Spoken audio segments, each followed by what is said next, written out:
오늘 우리에게 주신 하나님의 말씀은 구약성경 욥기 23장 10절부터 12절까지의 말씀입니다.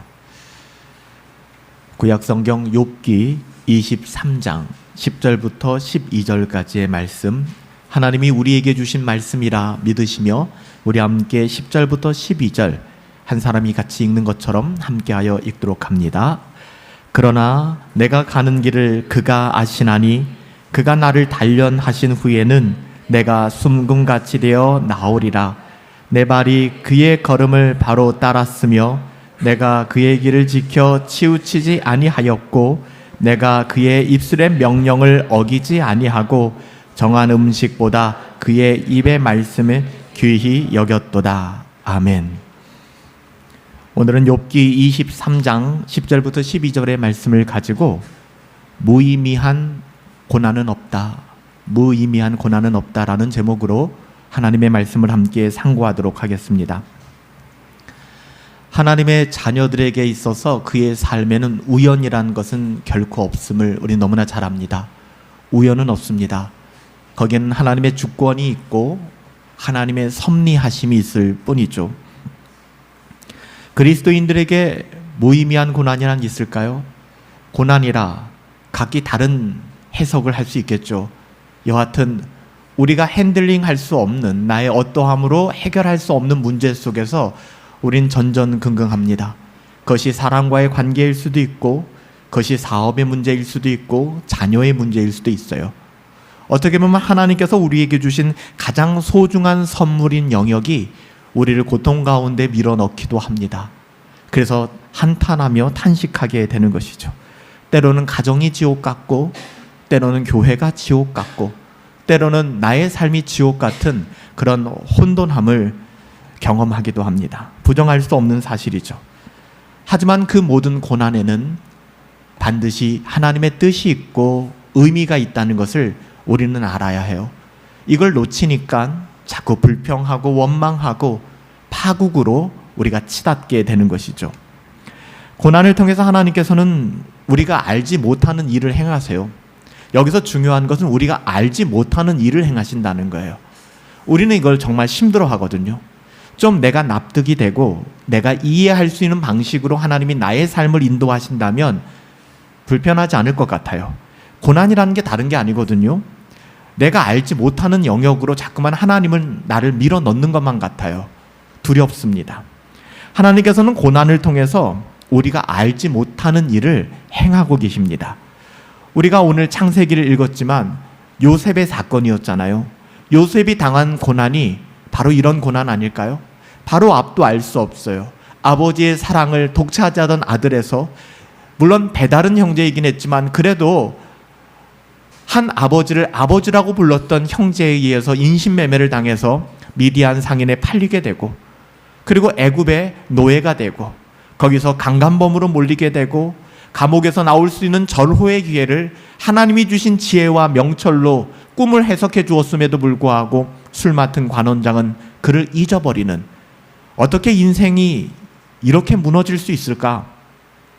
정말 요셉의 삶을 우리가 형통하다고 할 수 있을까? 그가 하나님의 하나님 되심을 붙잡지 않았더라면 성경은 감히 그의 삶을 형통했다라고 말할 수 없을 것입니다. 우리의 인생도 이와 비슷하다고 생각해요. 하나님의 백성에 하나님께서 역사하여 주시고 그의 걸음걸음을 우리는 이제는 다 알죠.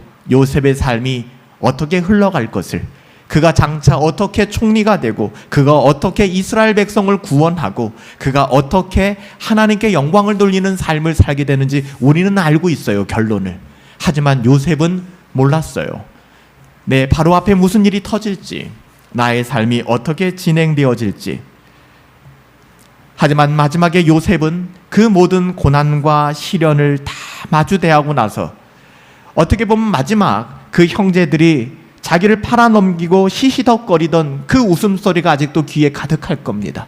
자기를 웅덩이에 집어던지고 다시 끄집어내어서 미디안 상인에게 넘겨줬을 때 요셉이 부르짖었을 거예요. 형님들, 나를 버리지 마세요. 요셉을 그렇게 팔아넘기면서도 시시덕거리며 그를 죽었다고 이야기하자 그렇게 이야기하던 그 형들의 이야기들을 요셉은 알고 있었을 거예요. 그 형들이 이제는 요셉 앞에 무릎을 꿇고 있어요. 아직은 몰라요. 그가 애굽의 총리인지.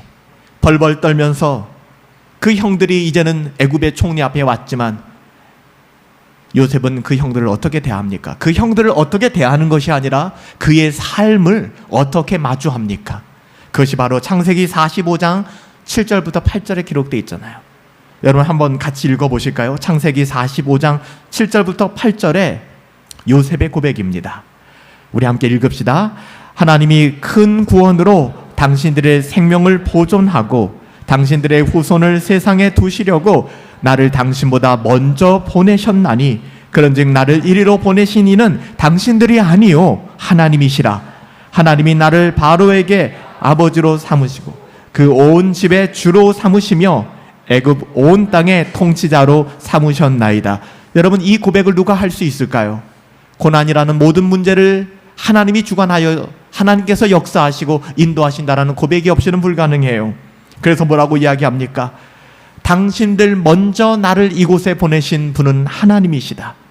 그런즉 이리로 보낸 이는 당신들이 아니다. 당신들이 나를 고난 속에 밀어넣은 것 같지만 그 고난의 배후에는 우리 하나님이 계셨다라고 고백하는 것입니다.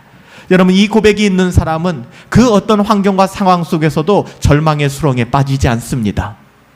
하나님이 우리와 함께 하심을 믿고 있기 때문에. 이런 깨달음은 대개 그 모든 고난이 지난 후에 우리가 알게 되는 것이죠. 아, 이 또한 하나님의 뜻이 있었구나. 우리가 말할 수 없는 고난 속에 때로는 나 혼자 방치된 것 같고 아무도 내 마음을 알아줄 수 없는 그런 환경 속에 내가 몰려있다 여겨지는 그 순간에도 사랑하는 성도님들, 우리는 하나님의 자녀니까 하나님을 바라보실 수 있게 되기를 예수님의 이름으로 축복합니다. 사람은 믿을 구석이 1도 없어요. 하나님을 바라보셔야 돼요. 고난을 통해서 하나님께서 우리가 알지 못하는 일을 행하고 계신다라는 것을 수많은 믿음의 사람들이 고백했어요. 사도 바울 마찬가지였죠. 사도 바울이 고린도 후서를 기록할 때 그는 정말 살 소망이 없는 사람이었어요. 여러분 이 세상을 살아갈 때 언제가 제일 힘들어요? 여러분 언제가 제일 힘드시던가요? 저는 개인적으로는 아마 여러분들도 동의할 것 같은데 정말 힘들 때는 내 마음을 주고 믿고 신뢰하던 사람이 등지고 떠나갈 때입니다. 정말 큰 상처가 있죠. 이겨낼 수 없는 상처예요. 사도 바울이 알려진 전 세계를 3바퀴나 돌고 태형을 맞기도 하고 배가 파손하기도 하고 어려움과 온갖 모욕을 다 당했지만 사도 바울 괜찮았어요. 근데 사도 바울이 조금 그 마음이 흔들린 적이 있어요. 언제인가 그가 개척했던 고린도 교회가 사도 바울의 사도권을 부정하며 사도 바울을 대적할 때였습니다. 다 포기하고 싶었을 거예요. 내가 무슨 영화를 어쩌고 이 짓을 하나 싶었을 것입니다. 사도 바울은 그럼에도 불구하고 펜을 들어 고린도 후서를 씁니다. 2번째 편지를 씁니다. 그 고린도 교회, 그 잘난 고린도 교회. 나는 바울파, 나는 게바파, 나는 예수파. 지식도 많고 할 일도 많고 사역도 왕성하고 재정적으로도 풍성했던 교회 고린도 교회. 그래서 많은 사람들이 봤을 때 당시에 메가처치 고린도 교회 하면 와 고린도 교회 하던 그 교회가 사도 바울을 그렇게 괴롭혔어요. 사도 바울은 그 속에서 하나님의 섭리하심을 바라봅니다. 그리고 고린도 후서 1장 4절부터 6절에 이렇게 고백하죠. 우리의 모든 환난 중에 우리를 위로하사 우리로 하여금 하나님께 받은 위로로서 모든 환난 중에 있는 자를 능히 위로하게 하시는 분이시구나. 그리스도의 고난이 우리에게 넘친 것 같이, 그가 받는 고난을 뭐라고 얘기해요? 그리스도의 고난이 우리에게 넘친 것 같이 우리가 받는 위로도 그리스도로 말미암아 넘쳐나게 될 것을 믿는다. 우리가 환난을 당하는 것도 너희가 위로와 구원을 받게 하려는 것이요, 우리가 위로를 받는 것도 너희가 위로를 받게 하려는 것이다. 이 위로가 너희 속에 역사하여 우리가 받는 것 같은 고난을 너희도 견디게 하느니라. 고린도 교회 안에 그래도 믿음을 가지고 사도 바울과 한 마음을 가지고 억울해하며 상처받고 있었던 믿음의 사람들에게 사도 바울은 그렇게 권면하고 있는 거예요. 우리의 고난이 헛되지 않다. 마음 같아서는 그런 불순한 신앙을 가진 사람들 다 색출하고 다 정죄해버리고 그리 하고 싶지만, 사도 바울은 이 또한 하나님께서 사도 바울과 사도 바울을 지지하는 믿음의 거룩한 백성들에게 뜻이 있다라고 위로하는 것이죠. 고난은 사도 바울 자신에게 하나님의 위로를 경험하게 하였을 뿐만 아니라 그와 마찬가지로 고난을 당하는 많은 성도들을 위로하는 수단이 되었어요. 사도 바울의 삶이 만약에 일확천금을 누리며 모든 명예를 누리며 가는 곳마다 대접받으며 살았다면 사도 바울의 삶이 우리에게 별로 위로가 되지 않았을 거예요. 왜냐하면 우리의 삶은 그런 삶이 아니니까. 때로는 배척당하고, 때로는 오해받고, 때로는 인정받지 못하며, 여러분, 이것이 우리의 삶 아니겠습니까? 사도 바울은 본인에게 임하였던 상처가 결국에는 나와 비슷한 상처를 받은 누군가를 치유할 수 있는 상처받은 치유자로서 나를 살아가게 하는구나, 이렇게 고백하는 것입니다. 수많은 믿음의 사람들이 그렇게 살아갔죠. 다윗 역시, 여러분, 다윗이 아무런 불편함이 없을 때, 다윗이 정말 하나 불편함이 없고 너무나도 행복할 때, 여러분, 이 고백을 한 게 아니에요. 시편 34편 8절에 가보면 너희는 여호와의 선하심을 맛보아 알지어다. 여러분, 이 액면 그대로 딱 받아들이면, 아, 지금 다윗 굉장히 행복한가 보다. 뭐든지 자기의 뜻대로 다 되어 있고 하나님께서 정말 주신 그 복으로 충만한 은혜를 누리고 있나 보다 라고 생각하기 쉬운데, 너희는 여호와의 선하심을 맛보아 알지어다 라고 고백했던 시편 34편, 이때가 언제냐면 사울왕에 의해서, 사울왕의 그 정규군에 의해서 정말 개쫓기도 쫓김을 당하던 그때 쓴 시입니다. 여러분, 게다가 다윗은 하나님에 의해서, 사무엘에 의해서 왕으로 기름 부음을 받았잖아요.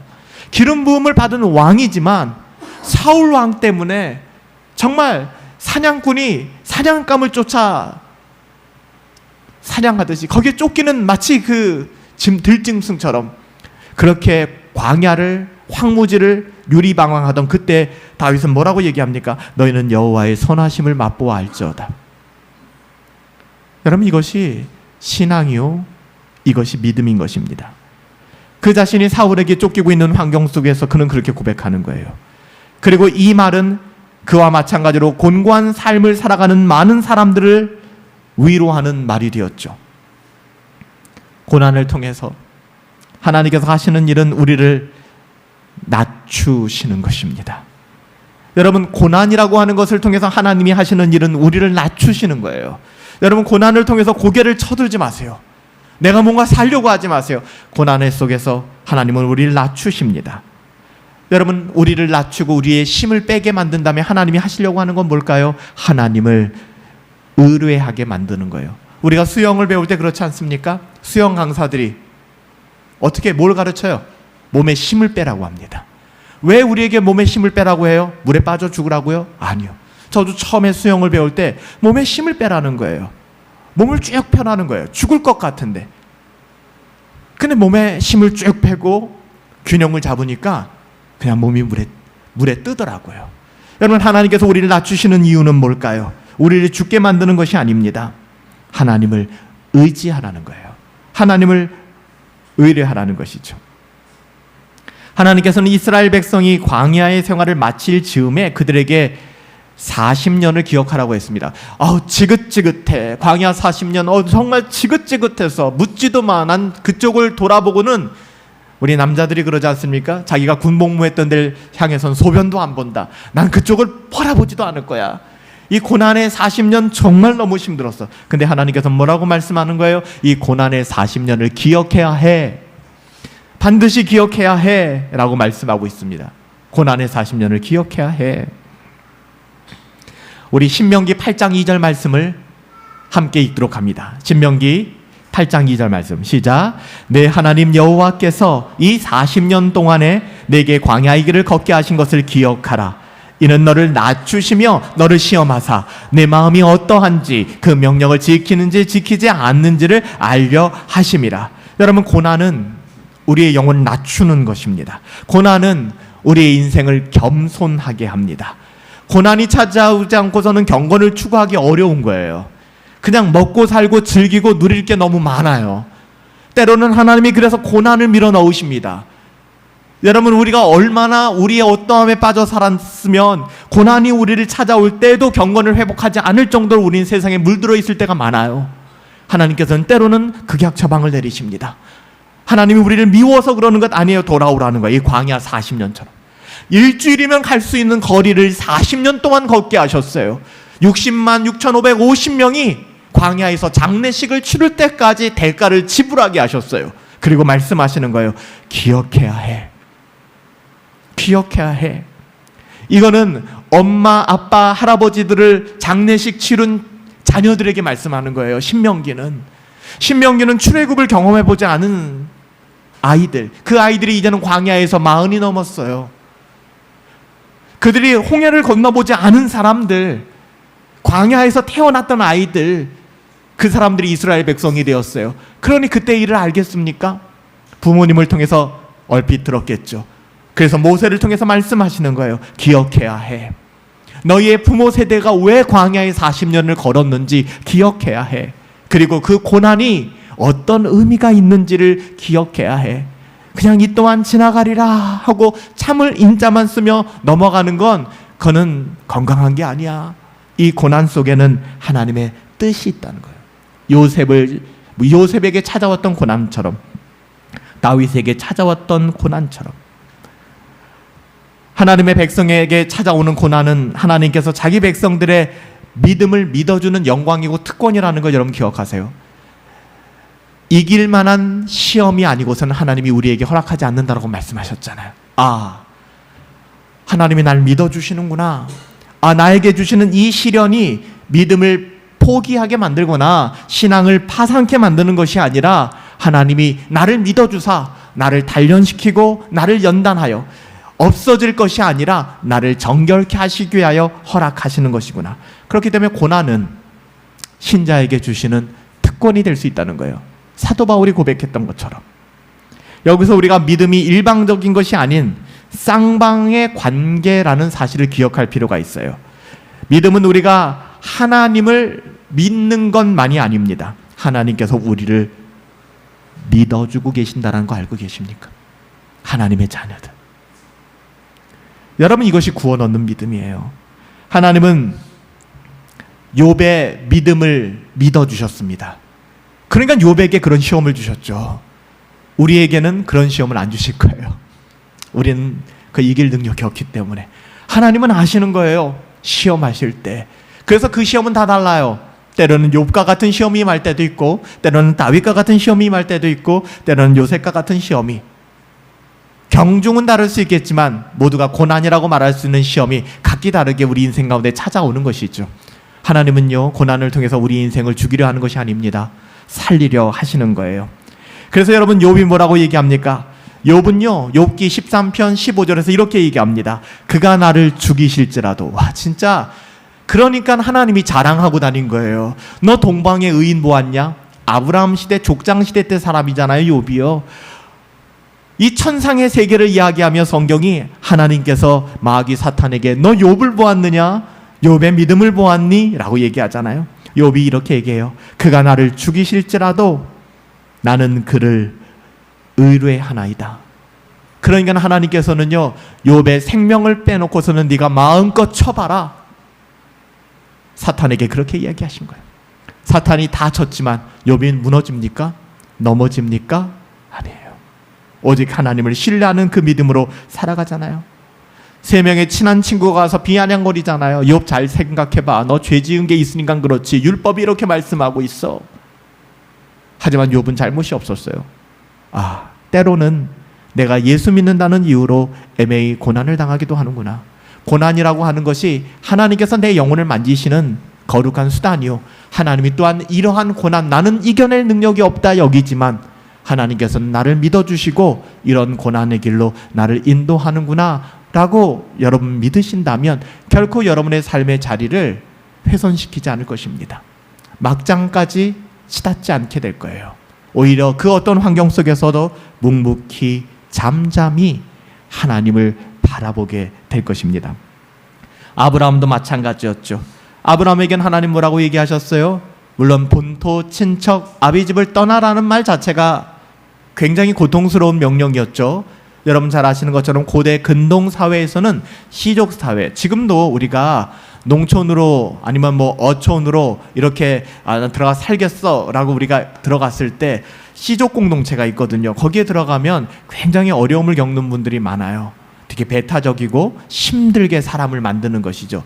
여러분 이 당시는 더 심했습니다. 이 당시에는 이 시족 공동체 자기의 부족을 떠난다고 하는 것은 자기를 지켜줄 수 있는 법적인 근거가 아무것도 없었던 때입니다. 본토 친척 아비집을 떠나라는 것은 지금 우리가 여행 티켓을 끊고 여행 가라는 그런 의미가 아니에요. 이건 죽으라는 것입니다. 하나님께서는 아브라함을 그렇게 불러주셨고, 아브라함 여러 가지 어려움이 있었죠. 불임 가정이었고 또 여러 가지 고난도 있었고, 가장 하이라이트는 100세에 낳은 아이를 번제물로 바치라는 거예요. 그냥 바치라는 것도 아니고 그의 사지를 묶고 배를 가르고 창자와 내장을 다 끄집어내고 각을 떠서 불태워서 하나님 앞에 올려드리라는 거예요. 여러분 얼마나 고통스러웠을까요? 3일길이었어요. 3일길을 여러분 그렇게 아들을 짊어지고서 걸어가는 아브라함에 대해서 생각해 보셨나요? 너무 잔인하다는 생각이 듭니까? 하지만 여러분 우리는 알고 있잖아요. 여호와 이레 하나님께서는요 이미 번제물을 준비하고 계셨어요. 하나님은 아브라함의 마음을 낮추시는 거예요. 하나님은 아브라함의 100세에 얻은 그 아들을 죽이지 않으세요. 절대로 그런 분이 아니세요. 여러분 하나님은 선하심을 신뢰하셔야 돼요. 여러분들을 숨막히게 만든 분이 아니시라는 겁니다. 우리가 그 어떤 환경 속에서도 고난은 하나님께서 나를 믿어주시기에 허락하시는 것이구나. 우리 마음속에 또 다른 위로가 생길 거예요. 하나님께서 이 관계를 또 이 공동체를 또 이 모든 것들을 내가 감당할 만하니까 붙여주시는구나. 때로는 이 사람만 없었으면, 때로는 이것만 아니었으면 하는 생각이 불쑥불쑥 찾아들 때도 이 사람을 감당할 수 있는 사람이 나이기 때문에 하나님이 내게 이 사람을 붙여주셨구나. 이 상황을 감내해낼 수 있는 사람이 나이기 때문에 하나님은 나에게 이런 상황을 마주하게 하시는구나. 여러분 낮아지세요. 그리고 나로는 할 수 없으니 하나님을 의지하셔야죠. 40에 하나 감한매, 여러 번 말씀드리죠. 왜 40에 하나 감한 39대의 매를 때렸을까요? 사도 바울이 40에 하나 감한 마이너스 한 대 매를 맞았잖아요. 왜냐하면 이때 태형은 40대 맞으면 죽어요. 지금도 태형이 있는 국가가 있죠. 싱가포르 같은 나라. 싱가포르는 어떤 범죄를 저지르면 태형을 당합니다. 근데 그 태형이 태형 10대, 10대 맞고 말지 할지 모르겠지만 한 번에 10대를 맞을 수가 없어요. 맞으면 죽어요. 그러니까 태형을 때릴 때 외과 의사가 같이 들어와요. 태형 한 대 맞고 보는 거예요. 괜찮다. 또 맞고 살이 터지고 근육이 문제가 생길 것 같으면 이제 그만. 다음에 맞읍시다. 다시 들어가는 거예요. 그리고 다시 아물면 나와서 또 맞는 거예요. 여러분 이스라엘의 형벌 중에 태형은 이런 것이었습니다. 그래서 40에 하나 감해서 때리는 거예요. 40대 맞으면 죽으니까. 그 정도로 혹독한 형벌이었습니다. 40에 하나 감한 매를 사도 바울이 몇 번 맞았어요? 여러 번 맞았어요. 얼마나 아팠을까요? 얼마나 힘들었을까요? 근데 여러분 사도들이 뭐라고 고백하는지 아십니까? 사도행전 5장 41절에 가보면 말도 안 되는 고백을 합니다. 우리 같이 한번 읽어봅시다. 사도행전 5장 41절 시작. 사도들은 그 이름을 위하여 능력받는 일에 합당한 자로 여기심을 기뻐하며 공회 앞을 떠나니라. 그들이 태형을 맞기도 하고 그들이 모욕을 당하기도 하고 그 어떤 어려움을 겪었지만 뭐라고 얘기합니까? 그것을 기뻐했다는 것입니다. 바울과 실라가 그랬잖아요. 40에 하나 감한 매를 맞고 빌립보 지하 감옥에 던져졌지만 그들은 밤새 하나님을 찬양했잖아요. 여러분 이것이 어떻게 나올 수 있을까? 이런 일들이 어떻게 가능할까? 그리스도인의 고난과 기쁨이 놀랍게 연결되는 걸 보여주지 않아요? 세상 사람들은 고난을 피하기 위하여 예수를 믿어요. 하지만 정말 거듭난 하나님의 자녀들은 고난이라는 것이 어떻게 내 안에서 해석되어져야 되는지 바르게 렌즈를 끼고 하나님의 말씀에 렌즈를 끼고 자신의 고난을 마주대야 합니다. 초점을 맞추셔야 돼요. 이 초점을 못 맞추니까 자꾸 고난을 피하기 위한 번영신학의 오염이 되는 것입니다. 또한 고난은 하나님의 선하심을 경험하는 수단이 돼요. 결국 알게 되죠. 다윗은 하나님은 선하신 분이었구나. 요셉도 알게 되죠. 하나님은 선하신 분이었구나. 내 아들에게 칼을 들었던 아브라함에게 하나님이 더 급해졌잖아요. 아시죠? 아브라함이 이제는 그 아들을 묶어놓고 이삭의 배를 가르려고 하는 순간 하나님이 더 다급하게 아브라함아 멈춰라. 이 자식아 멈춰 라고 얘기해요. 내가 알았다. 아닙니다. 하나님 말씀하셨잖아요. 번제로 드리겠습니다. 멈춰라 이놈아. 그리고 뭐라고 말씀하시는 거야? 눈을 들어서 저편을 보아라. 그랬더니 양 한 마리가 걸려 있잖아요. 수풀에. 그를 가져다가 내가 제사를 드리라. 여기서 나온 말이 뭐예요? 여호와 이레. 아브라함은 고백했을 거예요. 여호와 이레의 하나님. 그냥 만약에 이것을 단도직입적으로 하나님은 여호와 이레의 하나님이셔. 하나님은 우리의 모든 쓸 것을 공급하셔. 하나님은 선하셔. 아브라함 알았지? 밑줄 쫙 긋고 외워. 그래서 그것은 그의 신앙에 깊게 물들지 않았을 것입니다. 사흘길을 아들을 번뇌하며 이 아들의 배를 가른다고? 아니 이 아들로 말미암아 하늘의 별과 같이 많은 자손들을 주시겠다고 하신 게 하나님 아니셔?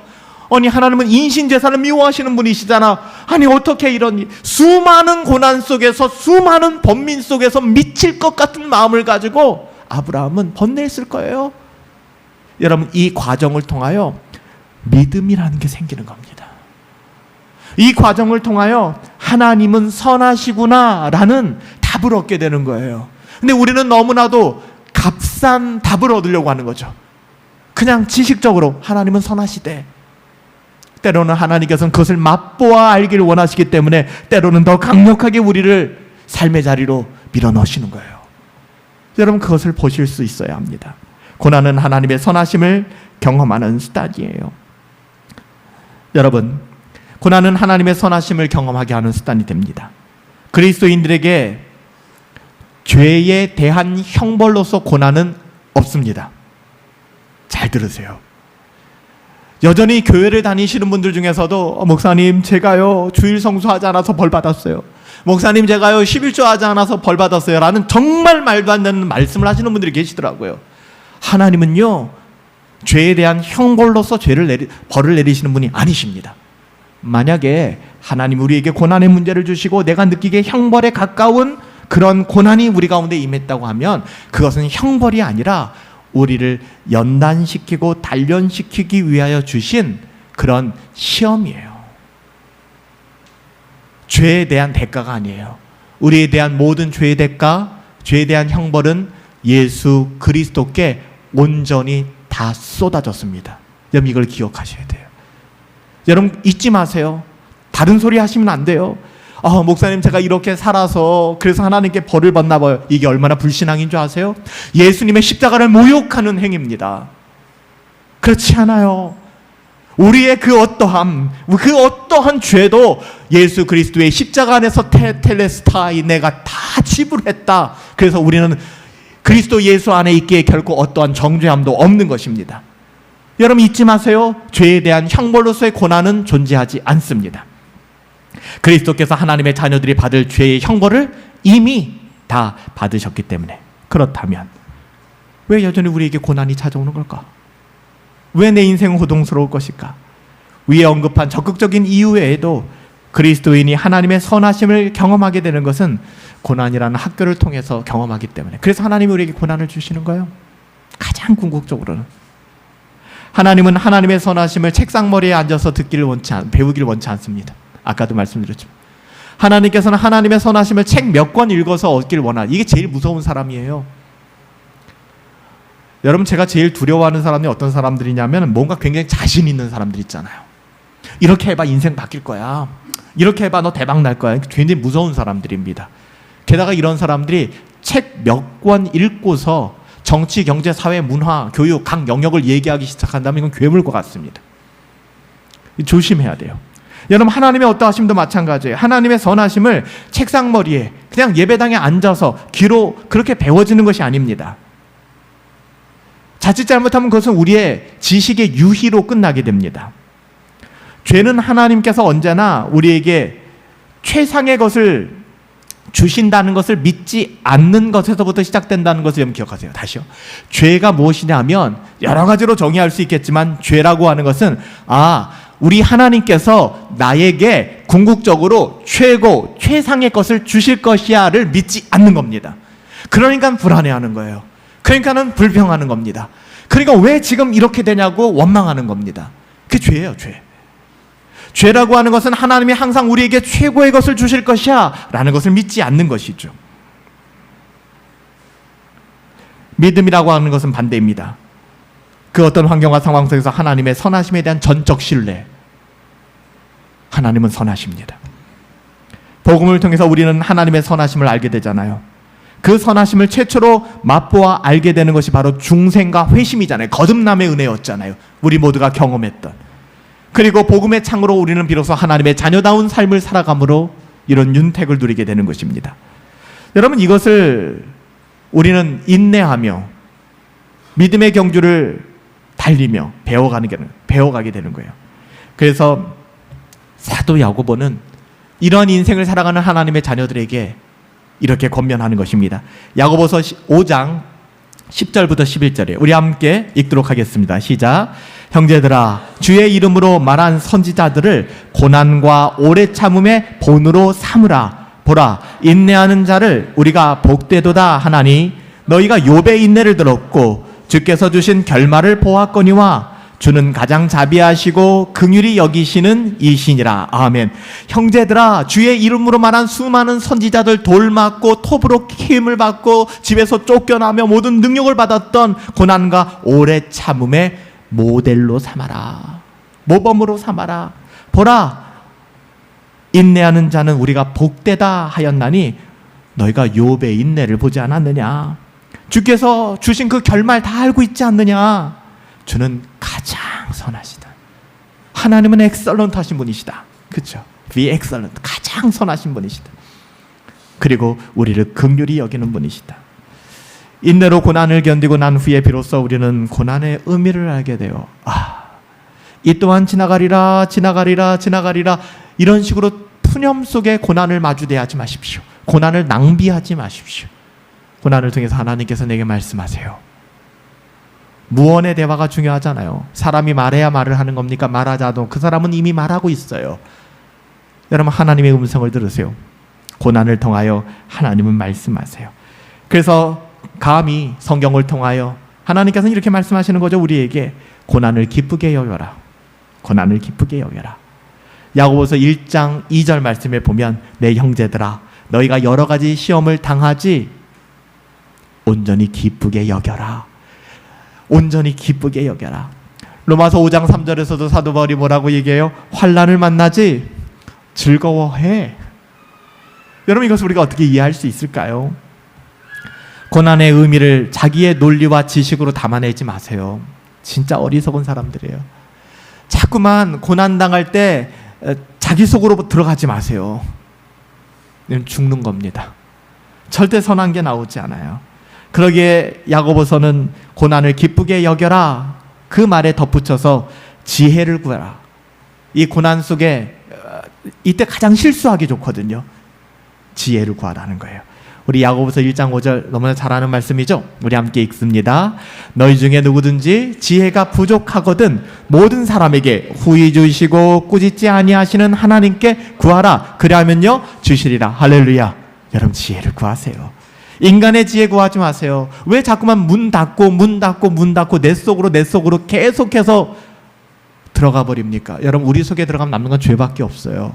문을 열고 나오세요. 문을 열고 광명한 주의 강체, 성도의 교제 가운데 나오십시오. 또한 고난을 당할 때 성경은 영광을 바라보고 즐거워하라고 얘기해요. 우리 한번 더 읽을까요? 로마서 5장 2절부터 4절 말씀이에요. 또한 시작. 또한 그로 말미암아 우리가 믿음으로 서 있는 이 은혜에 들어감을 얻었으며 하나님의 영광을 바라고 즐거워하느니라. 다만 이뿐 아니라 우리가 환난 중에도 즐거워하나니 이는 환난은 인내는 연단은 소망을 이루는 줄 우리가 알기 때문입니다. 사도 바울이 그렇게 권하고 있는 것이죠. 여러분, 이것이 고난을 당할 때 우리가 이해할 수 없는 그 문제 속에서, 상황 속에서 우리가 고난이라고 얘기하지만 수많은 스펙트럼으로 이 고난이 이루어져 있지 않습니까? 누구는 사람의 문제, 누구는 건강의 문제, 누구는 자기 자신의 성격의 문제, 재정의 문제, 자녀의 문제, 입시의 문제, 뭐 수많은 열등감부터 시작해서 뭐 말로 표현할 수 없을 거예요. 그런데 모든 그 스펙트럼 안에서 우리는 죽을 만큼 힘든 거예요. 공동분모는 고난이죠, 고난. 이거 어떻게 다 해야 될까, 우리가? 여러분, 고난은 하나님의 자녀들의 삶을 영광스럽게 인도하고 하나님께 영광을 돌리는 수단입니다. 그래서 욥기 42편 5절에서 욥이 고백했던 것처럼 욥이 나중에 이렇게 고백하는 거죠. 내가 주께 대하여 귀로만 들었는데 이제는 눈으로 봅니다. 고난을 마주대한 욥의 고백이에요. 우리 한번 읽어보실까요? 욥기 42장 5절 말씀. 이 고백이 여러분들 고백되셔야 돼요. 우리 한번 같이 읽어보세요. 욥과 같은 고백으로 시작. 내가 주께 대하여 귀로 듣기만 하였사오나 이제는 눈으로 주를 배옵나이다. 고난을 마주대할 때 욥이 그러는 거예요. 내가 주님을 만났습니다. 내가 고난을 통하여 주님의 뜻을 알았습니다. 여러분, 이쯤 되면 여러분들 고난을 피하시기 바랍니다. 여러분의 인생에 고난은 사라질지어다. 이게 성경적이지 않음을 알게 될 거예요. 여러분, 그러고 나면 얼마나 괴리감이 느껴질까요? 목사님은 맨날 축복하는데 고난아 떠나갈지어다, 고난아 떠나갈지어다 하는데 내 인생에 고난이 연속이라면 우리는 정죄감에 빠질 겁니다. 아, 나는 구원받지 못했나 봐. 나는 죄인이어서 나는 내 죄 때문에 고난을 당하나 봐. 이런 형벌로서 고난 속에 우리는 빠져들게 될 거예요. 그렇지 않아요. 여러분, 고난에는 하나님의 뜻이 있어요. 좀 어색한 표현이지만 고난을 환영하십시오. 고난을 환영하세요. 고난을 낭비하지 마세요. 예, 이 또한 지나갈 겁니다. 그러니까 이 광야 40년을 여러분 그냥 허비하지 마세요. 고난을 낭비하지 말고 고난을 견디십시오.